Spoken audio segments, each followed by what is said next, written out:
ඔන්න කලින් වීඩියෝ එකේ දැක්කා වගේ ගොඩක් අය ට්‍රිප් එකක් යනකොට බෑග් එක පැක් කරන්නේ අන්නේ විදිහට. ඉතින් මේ වීඩියෝ එකෙන් අද අපි ඔයගලන්ට කියලා දෙන්නේ අපි travel කරද්දී අපේ බෑග්පැක් එක අපි කොහොමද හරියට පැක් කරන්නේ කියලා. ඉතින් මේ වීඩියෝ එක බලනවා පළවෙනි පාර නම් ඔයාලට පුළුවන් අපේ කලින් වීඩියෝස් ගිහිල්ලා බලන්න. අපේ channel එකේ කරන්නේ අපි travel videos. ඒ වගේම අපේ channel එක subscribe කරන්න. අපේ Instagram profile එක තියෙනවා අපේ follow කරන්න පුළුවන්. අපේ Facebook තියෙනවා අපිට like එකක් දාන්න. හරි. එහෙනම් දැන් අපි යමු වීඩියෝ එකට.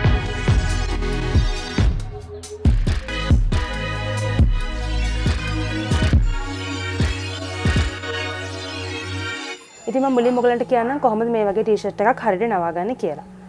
මුලින්ම ඔයගලන්ට පුළුවන් මෙන්න මේ පල්ලෙහා කොටස මේ විදිහට දෙපැත්තම සමාන වෙන විදිහට නවා ගන්න. මේ විදිහට. ඊට පස්සේ කොලර් එක හරියට මේ විදිහට නවාගෙන අත් දෙක දෙපැත්තෙන් සමානව මෙන්න මේ විදිහට නවා ගන්න ඕනේ. දෙපැත්තම එක විදිහට.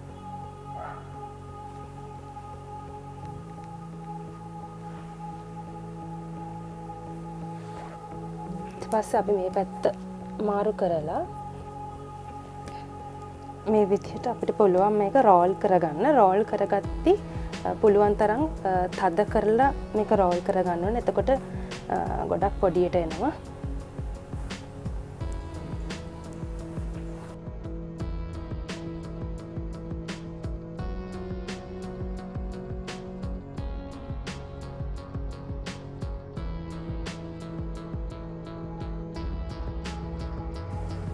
මේ විදිහට අපි ටී-ෂර්ට් එක නවන්නට වඩා අපිට ලේසි මේ විදිහට රෝල් කරගත්තාම පැක් කරන්න.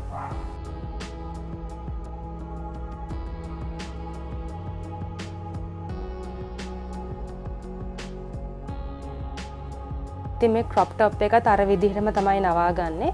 ඒකත් පල්ලෙහා අපිට පුළුවන් දෙපැත්තම සමාන වෙන විදිහට මේක නවා ගන්න.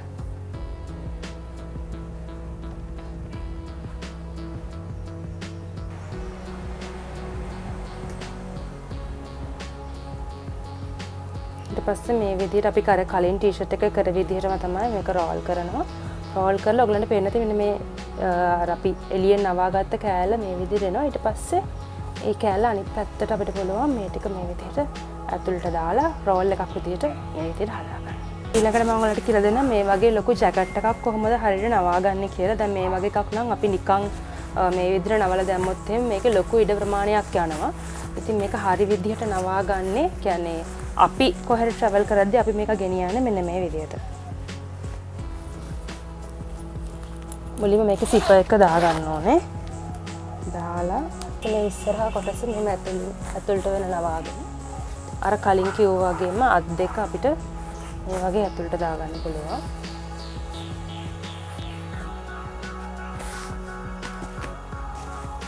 මේකෙත් ඒ පැත්තටම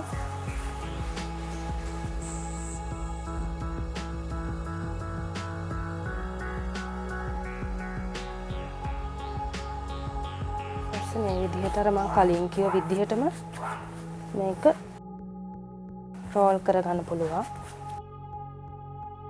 ගොඩක් තද කරලා රෝල් කරගත්තොත් අපිට හීනියටම ගන්න පුළුවන්. ඉතින් මම මේකෙදි නම් පාවිච්චි කරන මේ වගේ රබර් බෑන්ඩ් එකක්.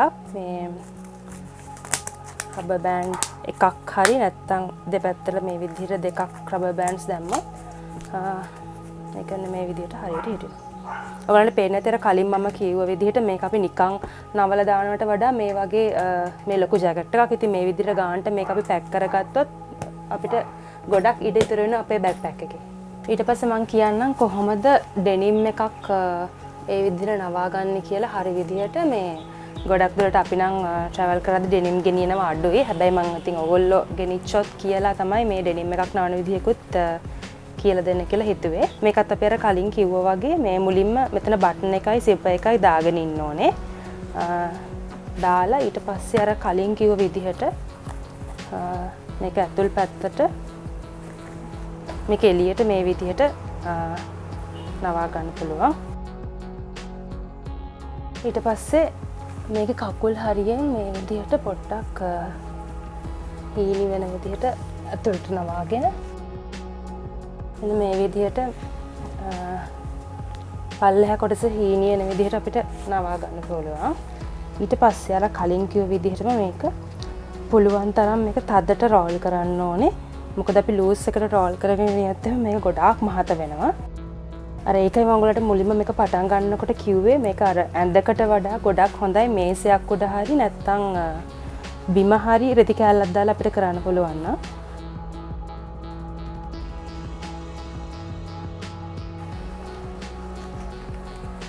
ඊට පස්සේ අර කලින් විදිහටම තමයි අපි ටී-ෂර්ට් නවන විදිහටම තමයි මේක අර අපි මුලින්ම නවාගත්ත කොටස ඇතුළට රෝල් කරලා දාන්න තියෙන්නේ.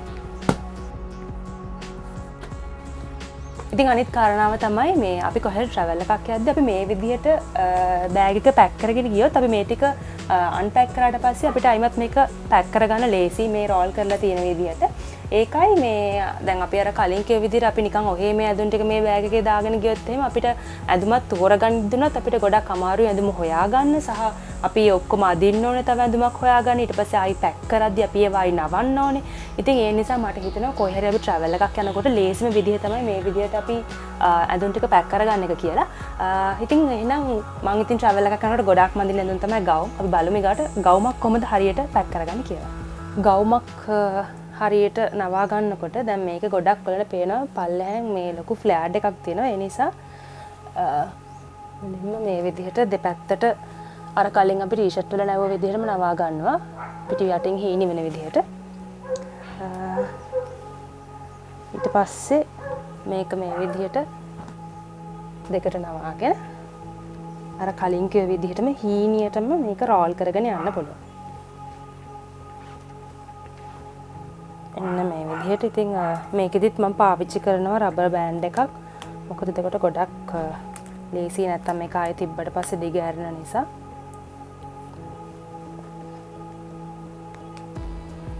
ඉතින් ඔන්න මේ විදිහට තමයි මම කොහේ හරි ගමනක් යනකොට ඇඳුම් ගොඩක් අරන් යනවා නම් ගවුම් මෙන්න මේ විදිහට තමයි නවාගන්නේ.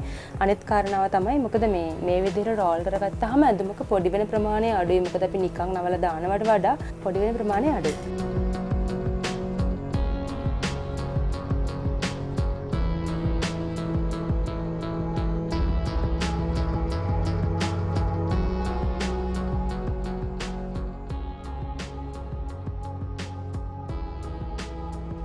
ඉතින් ඔයගලන්ට පේනවා ඇති අර කලින් අපි මුලින්ම බෑග් එකේ දාපු ඇඳුම් ටිකම තමයි දැන් මේ දාලා තියෙන්නේ. ඒ දෙකේ වෙනස මොකද දැන් මුලින්ම දැම්මම මේ ඔක්කොම පැක් වෙලා තිබ්බේ. දැන් මේ වගේ ලොකු ඉඩ ප්‍රමාණයක් තියෙනවා. ඒ වගේම තව ඇඳුම් ගොඩක් අපිට මෙතනට මේ විදිහට නවලා දාන්නත් පුළුවන්. මේ ඒ වගේම මේ අතරින් අපි කැමරා බඩුත් සමහරක් ඒවා දාගෙන ගියා. ඒවත් ගොඩක් සේෆ්ටි. ඉතින් මේ ඇඳුම් ගොඩක් තියෙන නිසා ඉතින් මේ විදිහට තමයි අපේ බෑග් එක පැක් කරේ. ඉතින් ඔන්න ඔය විදිහට තමයි අපි කොහෙද ට්‍රැවල් එකක් යනකොට අපේ බෑග් පැක් එක පැක් කරගන්නේ. මේ වීඩියෝ කරන්න හේතුව අපි බාලි ඉන්දුනීසියා සිංගප්පූ අපේ ට්‍රැවල් එකේදී ගොඩක් කට්ටිය අපෙන් මැසේජ් කරලා අහලා තිබ්බා. අපේ වීඩියෝස් වලට කමෙන්ට් කරලා අපෙන් අහලා තිබ්බා අපි කොහොමද අපේ බෑග් පැක් එක දවස් 20කට හරියන්න අපි එච්චර ඇඳුම් ගොඩක් ගෙනිච්ච කියලා. ඉතින් ඔයගොල්ලෝ දැන් කලින් වීඩියෝ එක දැක්ක විදිහට තමයි අපි අපේ ඇඳුම් පැක් කරගෙන ගියේ. ඉතින් මීට අමතරව ඔයගලන්ට මොන හරි අපෙන් දැනගන්න තියෙනවා නම් ඔයගලන්ට පුළුවන් පල්ලෙහෙන් කමෙන්ට් එකක් දාන්න. ඒ වගේම ඔයගලන්ට ඉස්සරහට අපෙන් කරන්න ඕනේ කියලා හිතන වීඩියෝස් මොන හරි තියෙනවා නම් ඒකත් පල්ලෙහෙන් කමෙන්ට් එකක් දාන්න. ඉතින් අමතක නොකර වීඩියෝ එකට ලයික් එකක් දාන්න, ෂෙයා කරන්න, අපේ channel එක subscribe කරන්න. ඒ වගේම මෙතන තියෙනවා අපේ Instagram profile එක අපිව follow කරලා තියාගන්න. ඉතින් ඔයගලන්ට ලස්සන travel videos වගේම අපේ YouTube updates වලට කලින් ඔයගලන්ට පුළුවන් අපේ Instagram එකෙන් අපි යන්නේ කොහෙද ඒ විස්තර හැම දෙයක්ම බලා ගන්න. ඉතින් එහෙනම් මේ වගේම ලස්සන වීඩියෝ එකකින් අයිමත් හම්බෙමු.